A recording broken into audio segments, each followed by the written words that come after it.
Good morning বন্ধুরা, তোমরা সবাই কি করছো? দেখো, শরীরটা খুব খারাপ থাকা সত্ত্বেও, খারাপ বলবো না, মনে জোর আনার চেষ্টা করছি, কিন্তু জানি না, সব রকম চিন্তা মাথায় এসে যেন বাসা বাঁধছে।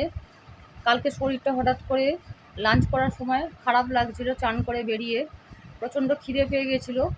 তারপর শরীরটা এতটাই খারাপ লাগছিলো যে শরীরটা কাঁপতে শুরু করে দিয়েছিল। তারপর খাবারটা খেয়ে একটু ধীরস্থিরভাবে শুলাম, শরীরটা আস্তে আস্তে ঠিক হলো। আজকে সকালবেলা আমি মুড়ি আর জল নিয়ে বসে পড়েছি, সাথে কিছু ভাজা ছোলা নিয়ে নিয়েছি। গরমে কিছু খেতেও ইচ্ছা করে না, খিদেও পেয়েছে। আর রান্না চাপিয়ে দিয়েছি, ভাত বসিয়ে দিয়েছি আর মসুর ডাল সিদ্ধ করছি। আর সব রকম রান্না পরিষ্কারভাবে তুলে রেখে দিয়েছি। সোয়াবিনের আলু দিয়ে কারি, ডিমের অমলেটের ঝোল আলু দিয়ে।